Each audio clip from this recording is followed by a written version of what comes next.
Hundreds of thousands of air show spectators had their eyes on the sky in West Germany today when the unspeakable happened. In Belmont, what started as a festive teenage party turned into a violent gang war.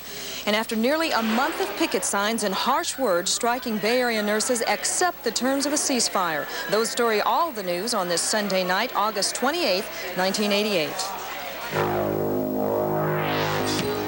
Live from Channel 2 and first in the Bay Area, this is the award-winning Teleblock News, the #1 primetime newscast in the country.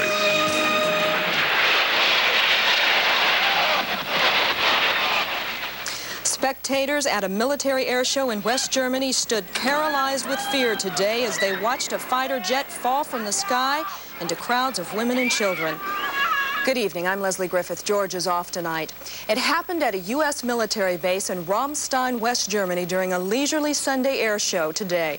Italian jets were flying in formation when something went wrong. 3 of the jets clipped wings and collided in midair, one of them crashing into crowds of frightened spectators. 46 are dead, hundreds of others injured. Ed Garston reports.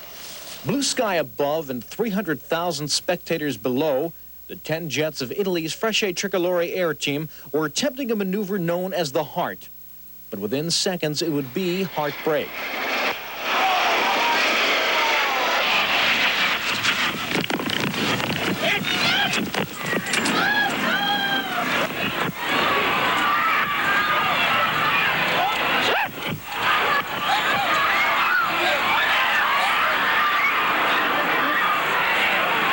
Just like a madhouse. Everybody was just running away from the fire because the cars got caught on fire, the trucks caught on fire. Debbie, I don't feel real comfortable leaving now. Do you know where your mom is? There's some jackets. Rescue crews moved in quickly to carry off the casualties to West German hospitals and a U.S. military hospital in nearby Landstuhl, where a temporary morgue was set up. So how does an accident like this happen? Well, slow motion and a view from a different angle offer some clues. Well, the way the stunt is designed, the 10 jets split at 10,000 feet into 2 groups of 2 and a solo. The groups then loop away from, then towards each other to cross in front of the spectators. Here's where the solo jet comes toward the crowd, intending to pass either above or below the 2 converging pairs, except it didn't happen that way.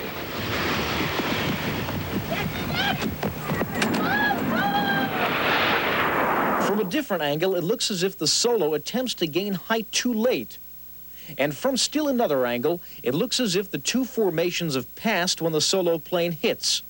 But the first clue to trouble may have come after the jet split following the initial climb. The solo jet looped in toward the runway, but its wheels are down for some reason. Then the formation began its passing approach. The solo now has visual contact with the oncoming pairs. All 10 jets are now committed to their lanes and are separated by only the width of the runway. A split second before impact, it's too late to take action. The gap is too small.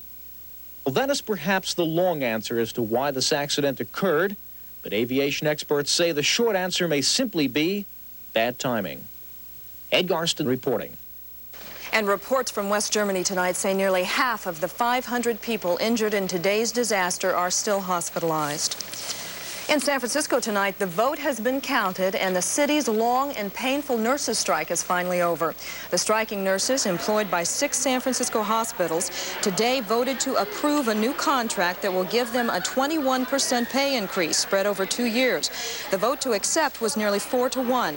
This contract offer was only 1% better than a previous proposal that was voted down just over a week ago.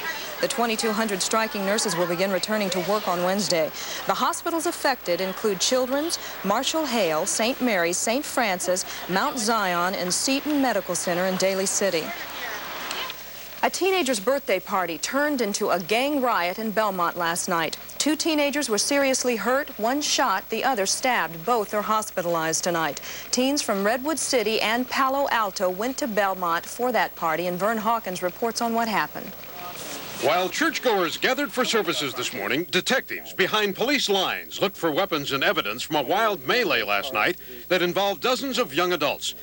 Bullets shattered windows of a recreation building behind the Greek Orthodox Church on Walston Avenue. It had been rented out to celebrate the birthday of a 15-year-old girl.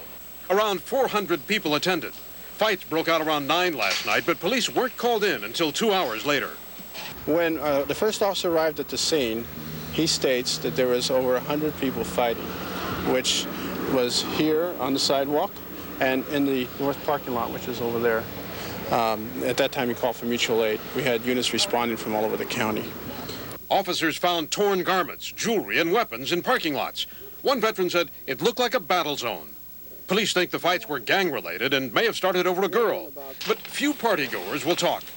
One young woman who was there asked not to be identified. Were you worried about getting injured, or? Sure, I think everybody was a little bit, but I wasn't. Did you have to run for it or take cover? Or? No, we were all inside. Police think shots were exchanged, but so far, no one's being held. An individual returned to the party after being ejected. We do not know who this individual is. However, we are focusing our attention on a couple of individuals now. Returned, armed with a weapon, and opened fire on the crowd. Another young person who didn't want to be identified said she feared something like this could happen. If you invite one gang and they invite another, they get into problems. They don't like each other. That happens a lot, doesn't it? Yeah, that happens a lot. Today, the church canceled a wedding reception and assessed damage. And it may come to pass that we will not be renting out the facility. 21-year-old Gabriel Soto was brought here, shot in the chest, trying to break up a fight. He's expected to survive. Another man, 20-year-old Manuel Gutierrez, was stabbed twice. He was treated and released. Police say they really don't know just how many people were hurt, that they may never know, that no one is talking. In San Mateo, Vern Hawkins for the 10 o'clock news. San Jose police say drag racing and drugs proved to be a deadly mix early this morning. One young man died, another was critically injured, and a third suffered cuts and some broken bones. Police say 2 drivers were drag racing on Capitol Expressway near the East Ridge Loop shortly after 1 this morning. The cars crashed, overturned, and then rolled about 100 yards. San Jose police arrested 18-year-old Joseph Estrada on charges of driving under the influence of PCP and reckless driving. The other driver died. Anyone who saw the accident is asked to call the San Jose Police Department. Coming up next tonight on the 10 o'clock news,